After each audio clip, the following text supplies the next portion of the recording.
First. Live mula sa GMA Network Center, ito ang 24 Oras. Magandang gabi po, Luzon, Visayas at Mindanao. Hindi na umabot sa Pasko ang dalawang gwardiya sa Quezon City matapos barilin ang kanilang kapwa si Q habang natutulog sa pinapasukang car dealership. Paliwanag ng inarestong suspect na gawa niya ang pagpatay dahil sa pambubuli at panlalamang umano sa trabaho ng mga kasama. Pinabulaanan ng live-in partner ng isa sa mga biktima ang alegasyong pambubuli. Ang nahulikam na krimen sa pagtutok ni June Veneracion. Hawak na ng pulisya at kasama sa investigasyon ang kuhang ito sa pagpasok ng isang lalaki sa service lounge ng isang car dealership sa Quezon City. Nilapitan niya ang isang natutulog sa sofa at binaril ang malapitan. Pagkatapos ay binaril din ang isa pang natutulog. Kalmado siyang umalis, pero ilang sandali lang ay bumalik din at tila sinilip pa ang mga biktima. Ang lalaking namaril, kinilala bilang security guard sa car dealership. Mga kapwa niya rin si Q ang mga biktima. Matapos ang pamamaril, pumara siya ng taxi. Nakuha na naman sa isang dashcam video. Tondo daw. Sa biyahe, tila balisa ang suspect habang kausap ang taxi driver. Kailangan ipawi sa amin. Namatay yung tatay. Nahanap ng mga pulis ang taxi at nakausap ang driver, kaya nagkaroon sila ng magandang lead sa investigasyon. 20 oras matapos ang krimen, naaresto sa Tondo, Maynila ang suspect kaninang umaga. Aminado rin siya na nagawa niya yon dahil po sa binubuli po siya nung dalawang victims natin at before the incident parang nagkaroon ng suntukan at hindi niya yata kinaya kaya inabangan niyang matulog, magpahinga at doon niya nagawa po ang krimen na to. Sabi ng Quezon City Police District, bago lang sa trabaho ang suspect. Nagtanim daw ito ng galit sa mga biktima na mas senior sa kanya bilang gwardya dahil sa pambubuli at panglalamang sa trabaho na sinasabing naging dahilan kaya siya namaril. Ang isang biktima may tama ng bala sa ulo. Sa leeg naman napuruhan ang isa pa. Hawak na ng mga otoridad ang service firearm na ginamit ng gwardya sa pamamaril. Base sa investigasyon, nag-inuman ang mga biktima at ang suspect bago pamamaril. Nang makatulog ang mga biktima, nakahanap ng tiyempong suspect para umano gumanti. Pagputok doon sa unang victim, hindi po naggising agad yung second Halos magkatabi lang siya. Kaya kung hindi ka lasing, siguro pag narinig mo yung ganong kalakas na putok, katabi lang, mga 2 meters away lang, magigising ka, makakapag-react ka. Itinanggi naman ng live-in ng isa sa mga nasawing gwardya ang aligasyong pambubuli na ibinasi niya sa mga kwento ng kinakasama bago mamatay. Ang totoo, minasama umano ng suspect ang pagkakatalaga sa partner niya bilang officer in charge ng mga gwardya. Super close sila, bakit sasabing bully? Na para silang magkakasama lang na wala sa trabaho, share sa ulam. Binalak pa naman ang kinakasama ni Marlene na mag-undertime para sa sarili nilang salo-salo sa bahay kahapon. Pero sa halip na masayang pagsasama-sama, sa punerarya sila ngayon magpapasko. Sana naman makonsensya ka, nandyan na yan, ano pang magagawa namin, pero kailangan mo rin pagdusahan dahil nagdudusa ang pamilya niya ngayon. Paskong Pasko, 24, inaantay ng pamilya niya, yung pala ganun na. Inihahanda na ang reklamong 2 counts of murder at robbery laban sa suspect na sinusubukan pa naming makuha na ng pahayag. Para sa GMA Integrated News, June Veneracion, nakatutok, 24 oras. Naputukan sa daliri, natanggalan ng kuko at nalapnos. Ilan lang yan. Sa sinapit ng ilang kabataan dahil sa paputok, kulang 1 linggo bago ang salubong 2026. Nakatutok si Sandra Aguinaldo. Sa Jose Reyes Memorial Medical Center, dinala ng kanyang pamilya ang isang 13 anyos na lalaki matapos maputukan sa mga daliri. Kwento niya, may napulot siyang iligal na paputok na plapla at sinindihan ito. Anong leksyon ang natutunan mo dyan? Siya ang ikatlong firecracker victim na nadala sa ospital na ito mula December 21. Nalapnos naman ang kamay ng 12 anyos na bata mula sa barangay Irisan, Baguio City matapos maputukan ng hindi pa tukoy na klase ng paputok nitong Lunes. Nagresulta ito ng second-degree chemical burns na kinailangang gamutin sa ospital. Sa barangay Lower Dagsian sa Baguio City pa rin, natanggal ang dalawang kuko sa daliri ng 11 anyos na bata nang maputukan ng illegal na 5-star na paputok habang naglalaro sa labas ng kanilang bahay. Dinala sa ospital ang bata. Ayon sa bata, pinahawak sa kanya ng mga kaibigan ang paputok nang bigla itong sumabog sa kanyang kamay. Natrauma na din lang po. Kasi yung tapos kung nagpapaputok lang dyan sa kakan, parang nagugulat na din lang po. Siyempre nagalit, nagulat. Na sana kung sino man ang nagbibinta ng paputok, wag naman sana kasi kawawa yung mga bata. Kasi kami naman alam namin na wala kaming binibiling paputok. Base sa datos ng Department of Health, mula sa 62 Sentinel hospitals na binabantayan ng kagawaran para sa fireworks-related injuries, meron ng 28 cases mula noong December 21. Higit sa kalahati nito ay edad 19 pababa.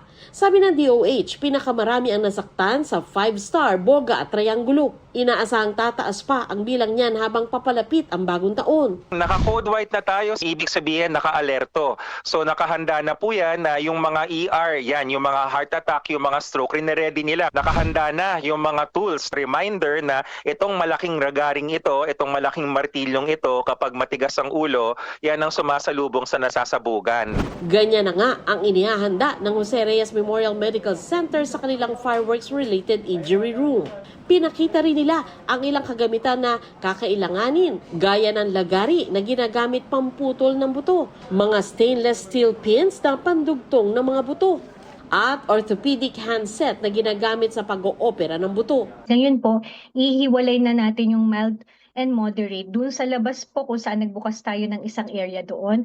Tapos lahat naman ng severe doon po sa loob. Kasi po, inaasahan natin din yung pagdagsa ng mga pasyente, not only firework-related injuries kasi may mga iba po pong mga cases eh. Matapos naman ang mga party, bago at sa bisperas ng Pasko, halos puno o nasa 95% occupancy ang ER ng Jose Reyes Memorial Medical Center. Ayon sa ospital, mula December 21, 35 na pasyenteng nasaktan sa road accident ang nagamot nila. Meron ding 19 cases ng stroke at mga pasyente ring ginamot sa hinang pananaksak. Hinahinay lang po tayo sa pagkain, make sure to eat moderately po. December 24 as of 5 a.m. at saka 11 p.m. po, we have 2 cases of stab wound. So siguro bawasan po yung masyadong pag-inom or yung init ng ulo. Para sa GMA Integrated News, Sandra Aguinaldo, nakatutok 24 oras. Viral naman ang matinding pagsabog ng isang whistle bomb sa gitna ng kalsada sa Taguig, sakto sa pagdaan ng isang motorsiklo. Nakakuha po ang GMA Integrated News ng hiwalay na kuha ng CCTV kung saan mas kita sa anggulo ang sinapit ng rider. Ang lagay niya sa pagtutok ni Mark Salazar. Mag-aalauna ng madaling araw ng tayuan ng whistle bomb ang gitna ng isang kalsada sa Barangay Hagonoy, Taguig City. Pagkasindi nito, may mga hinarang pa siyang sasakyan bago lumayo. At ilang sandali pa matapos umilaw ang whistle bomb, tiyempong dumaan ang isang motorsiklo. Sa backtracking ng Taguig Police, natunto ng may-ari at nagsinde ng whistle bomb. Humingi ito ng paumanhin pero titikitan pa rin sa paglabag sa City Ordinance na naglalaan ng designated firecrackers and fireworks area. 5,000 piso ang multa na pwedeng may kasamang kulong na aabot ng 6 na buwan.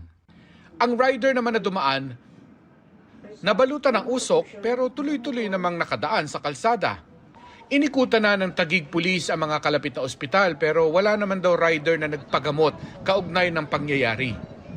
Panawagan ng pulisya, makiisa na lang sa community firecracker and fireworks display imbis na magkanya-kanyang paputok. Gawin yan sa mga itinalagang lugar ng lokal na pamahalaan. Tuloy din ang pagbabantay ng pulisya sa mga iligal na paputok. Based po sa ating monitoring is meron po tayo itong insidente kung saan po may mga nahuli na tayo at mga na-confiscate po na mga illegal na paputok. Para sa GMA Integrated News, Mark Salazar, nakatutok 24 oras. Kalaboso ang isang barangay captain na nagbebenta umano ng lupang pagmamay-ari ng iba sa Laguna. Nakumpiska rin sa kanya ang 2 baril na walang lisensya. Nakatutok si John Consulta. Exclusive!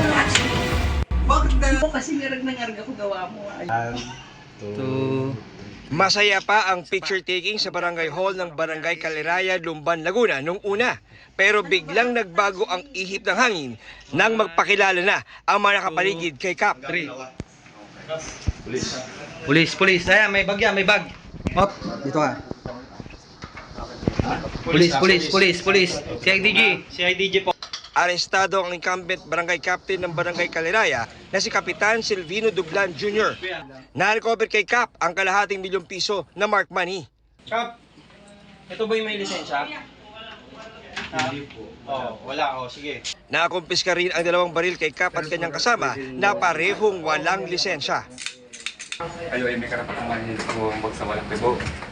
Ayon sa CIDG Laguna, nag-ugat ang operasyon sa natanggap nilang reklamo. Pinapunta po sila doon sa mismong barangay hall, sa opisina po ni Cap, para doon ibigay yung down payment na 500,000 po doon sa binibiling lupa. Na-find out namin na may titulo itong lupa kasi tax declaration lang yung pinapakita nung nagbebenta sa kanya. Ayon sa CIDG, marami nang nabiktima si Cap sa iba't ibang bahagi ng Laguna gamit ang iisang modus. May semblance po ng land grabbing. Nagpe-pretend siya na kanya yung lupa kahit may titulo na ito. Yung binebenta po sa sa complainant natin, 300 square meters for 1.3 million. Yung ibang nabiktima niya, ang sa pagkakaalam din namin, hindi lang po doon sa bayan ng Lumban. Paliwanag ni Cap sa GMA Integrated News, wala raw siyang ginagawang masama at lihitimo ang lahat ng kanyang mga hawak na dokumento.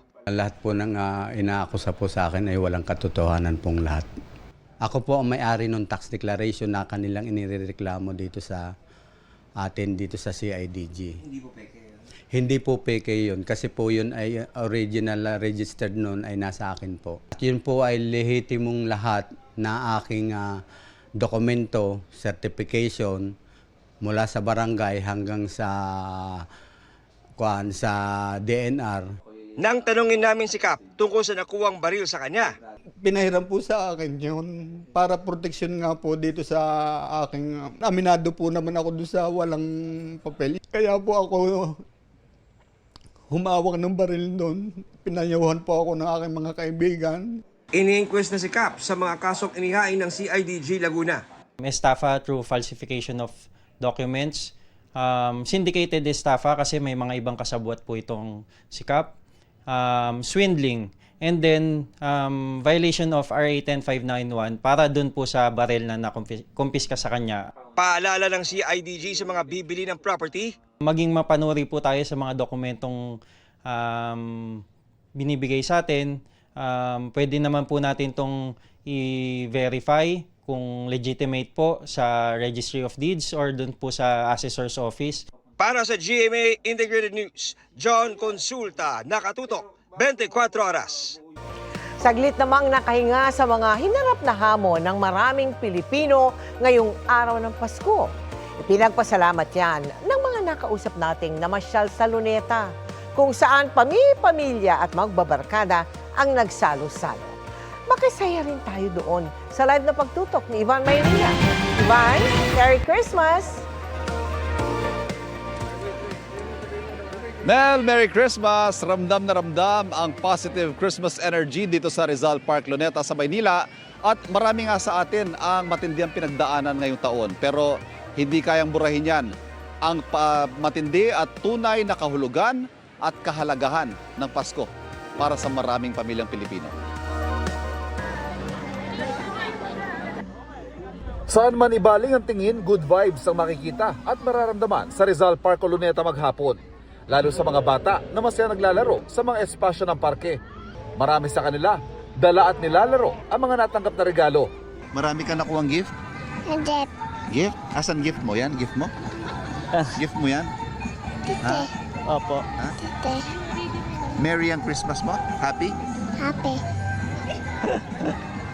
Thank you po. Thank you. Merry Christmas. Bless. See you. Thank you.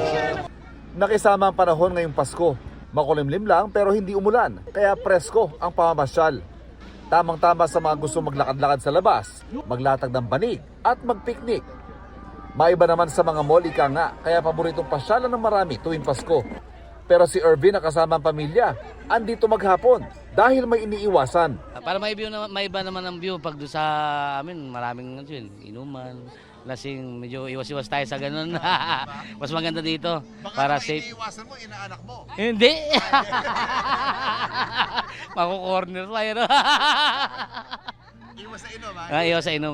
Ang pinagsaluhan nilang magkakaanak kaninang tanghali, fried chicken, hotdog, sinaing at may cake pa. Iba-ibang baon sa salo-salo ang bawat pamilya. Pero nagpapa-espesyal hindi naman daw ang mismong handa, kundi ang pagkakataong magsama-sama at mabuong pamilya kahit minsan lang sa isang taon. Ito naman kasi ang kahulugan ng Pasko para sa maraming pamilyang Pilipino.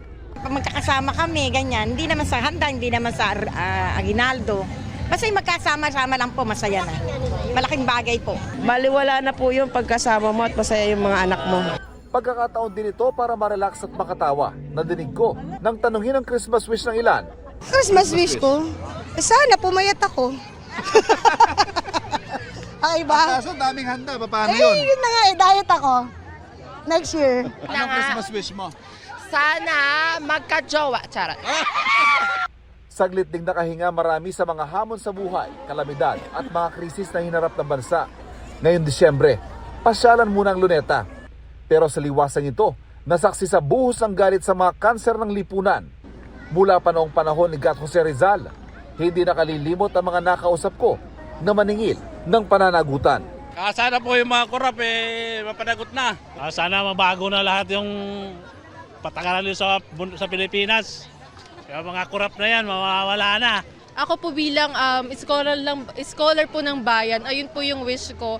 Yung wish ko po para sa ating lahat, yung kapayapaan po and yung kaayusan para po sa bansang Pilipinas. Mel, ipapakita ko lamang yung nasa likuran ko. Yan yung dancing fountain ng Luneta. Isa yan sa mga main attractions na dinadayo dito. Ayan, napapatili pa nga yung mga bata pag nakikita nila yung nakamamanghanga naman na paggalaw ng fountain. At syempre, ang ganda rin ng mga ilaw dito. Instagrammable, ika nga nila. Mel, bukas itong Luneta hanggang alas 11 ngayong gabi. Merry Christmas! Maraming salamat. Maligayang Pasko sa iyo, Ivan Mayrina. Sa ibang balita, pinuna ng Makabayan Block ang confidential at intelligence funds sa Senate version ng panukalang 2026 national budget.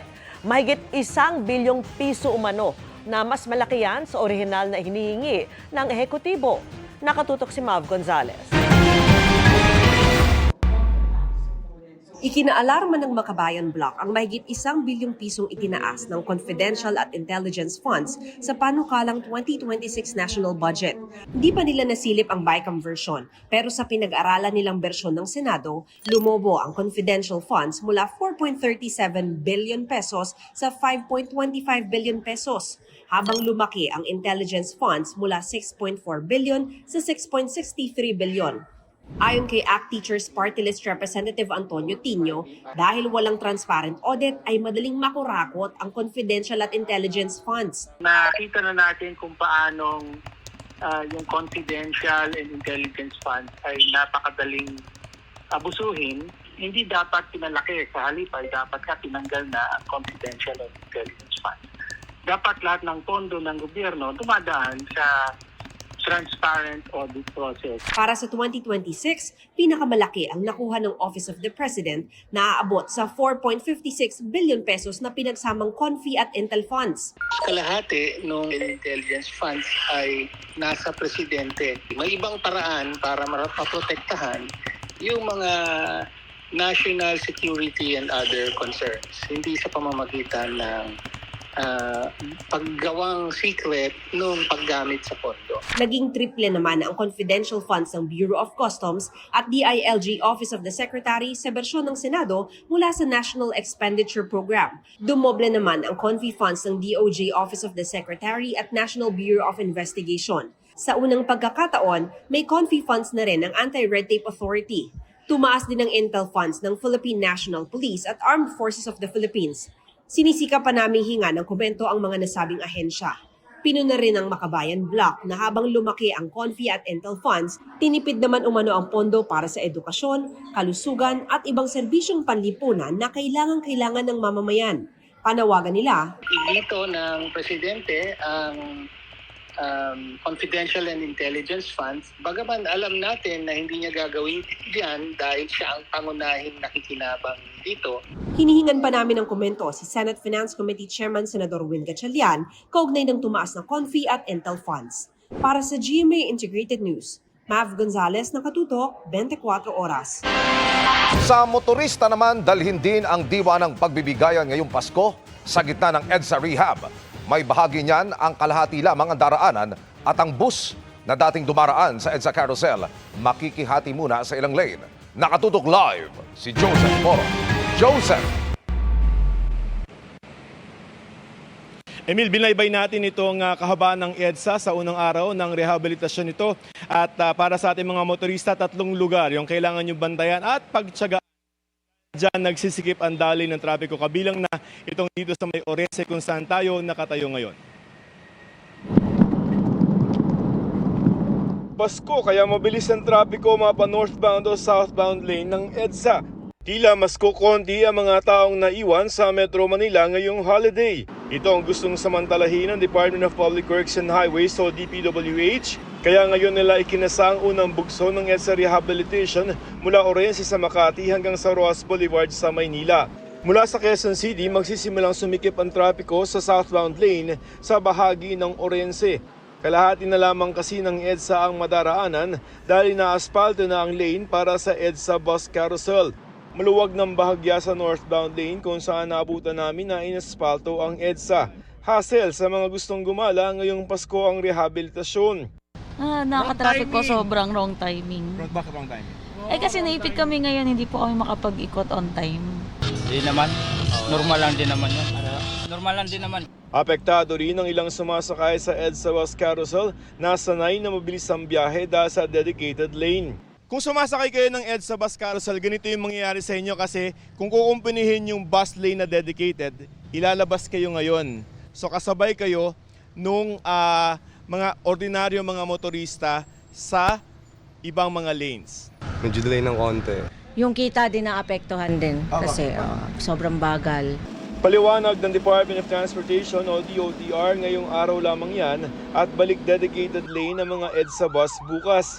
Sinamantala ng DPWH na holiday para mabilis na maspalto ang mga bus lanes. Kasi holiday ngayon, so parang mas mabilis. Definitely, balik tayo dedicated lane. Bukas may pasok na para magamit yung second innermost lane.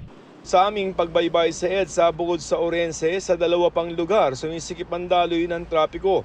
Sa Taft Avenue sa Pasay kung saan 2 lanes din ang may harang. Kung sa ilang bahagi ng EDSA asphalting yung ginagawa dito sa may bahagi ng Taft sa Pasay, reblocking. So babakbakin talaga yung lane para baguhin yung semento. So tulad dun sa may Orense, naka-block off na rin yung EDSA bus lane sa kanto ng Ross Boulevard kung saan may bahagyang traffic sa southbound lane ng EDSA pero tukod ang traffic sa northbound lane nito. Araw-araw at magdamag na ang rehabilitasyon tulad nito hanggang January 5. Pero simula January 5 hanggang May 31, 2026, mula alas 11 na lamang ng gabi hanggang alas 4 ng madaling araw ang schedule ng gawa. Para sa December 28 hanggang January 5, may reblocking o pagbubungkal ng mga lane sa southbound lane sa Taft Avenue hanggang Ayala Underpass exit. Sa northbound naman mula Roas Boulevard hanggang EDSA Orense. May mga asphalt overlaying naman sa tramo hanggang Ayala Underpass sa northbound lane. Sa southbound, mula yan Loring Street hanggang Ayala Underpass din. Emil, pakita lang natin yung ginagawang paglalalatag ng aspalto dito sa bahaging ito ng Orense. No? Hanggang May 31 na yung phase 1 ng EDSA Rehabilitation. At 6 kilometers yan mula rito sa Orense hanggang sa Ross Boulevard. That's 6 billion pesos ang budget ng gobyerno dyan. Mas mababa na kung tutusin sa dating 17 billion pesos na original na budget para sa EDSA Rehabilitation. Emil? Maraming salamat, Joseph Morong. Hindi pa man tapos ang Pasko, marami nang maagang namimili ng paputok sa Bocaue, Bulacan para sa bagong taon. Pero doble presyo na ang sumalubong sa kanila. Nakatutok si Jonathan Anda live. Jonathan? Mel, sa mga oras na ito, kung makikita mo sa likod ko, konti na lang yung mga namimili ng paputok dito sa pwesto namin sa may Bocaue, Bulacan. Pero kaninang hapon, sabi ng mga vendor, naramdaman na nila yung unti-unting pagdami ng kanilang benta. Tumakas lang daw sa mga inaanak ang mga ninong na ito mula Pampanga. Kaya raw may pambili sila kanina ng paputok sa Bocaue, Bulacan. Yung mga natipid po namin sa tinakasan kanina. Tumakas kami kanina eh. Saan? Sa mga inaanak. Si Emily naman, tumataas daw ang presyon habang bumibili ng paputok. High blood na po kasi medyo ayaw kami patawarin ni madam. Ay, magkano ba tinatawad mo, ma'am? Mga kalahati. Ay, naman pala. Kahon-kahon na ang mga binibiling paputok kanina sa fireworks capital of the Philippines. Senyales na dumarami na ang mga namimili kahit pa dumoble na ang presyo ng ilang paputok gaya ng Lucy's, Sawa at Quitis. Nagugulat sila. Napakamahal daw ngayon ng paputok. Day by day, tumataas po yung presyo po niya. Opo, kasi nauubos po yung mga products po. Dati kahit maka 5,000 ka, 2 sako na yun ngayon. Ito na lang, kakaunti na lang. Nasa 10K na rin. Pwede pa yung tumaas, sir. Mababa na yung supply natin, sir. Naubos na yung mga nakuha ng nakaraang. Sabi ng mga nagtitinda, nakaapekto raw ang sunod-sunod na bagyo ngayong taon kaya hindi nakagawa ng maraming paputok ang mga manufacturer. Tumaas rin daw ang presyo ng chemical na gamit nila. Dati kasi last year's kaya pa nila mag-produce until kahit ngayong December, continuous yung production. Pero ngayon kasi kahit umorder kami sa kanila, sila na yung talagang no stock na. Kinakalampag naman ng Philippine Pyrotechnics Manufacturers and Dealers Association Incorporated ang gobyerno para masawatang mga hindi lisensyadong nagtitinda ng paputok na malaking banta raw sa kanilang industriya. Yung Divisoria area, I don't know if they have licenses to sell. So, yun apektado rin po kami doon. Kasi imbes na pupunta dito sa mga legit na may physical stores, some would go there. Wala naman pong mga lisensya. Sana po totoong higpitan sa lahat ng mga tindahan. Sa San Rafael, Bulacan, may nakadisplay na paputok na Goodbye Flood Control. Pero hindi naman daw ito tunay na paputok at wala naman daw itong laman na pulbura. Babala lang daw ito sa mga tao laban sa pagbili ng ipinagbabawal na paputok.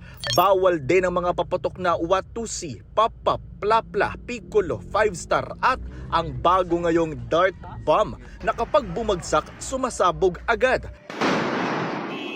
Pero kanina, may nakita pa rin kami niyang nagtitinda online kahit na bawal. Ang pagbebenta po online ay mahigpit po ipinagbabawal. Ang magiging penalty po nito ay nasa 30,000 na multa hanggang 1 taong pagkakakulong po. Sa Muntinlupa, arestado ang 23 anyos na lalaki na nahuling nagbebenta ng paputok na tinatayang aabot sa 5,000 piso. Bawal kasi sa Muntinlupa ang pagbebenta at paggamit ng anumang paputok alinsunod sa kanilang ordinansa. Mel, 24/7 ang bukas yung ilang tindahan dito ng paputok at ang abiso nila sa mga mimimili habang papalapit ang bagong taon, asahan na daw pong tataas yung presyo ng mga paputok. Yan muna ang latest mula rito sa Bocaue, Bulacan. Merry Christmas, Tita Mel. Merry Christmas at maraming salamat sa iyo, Jonathan Anda.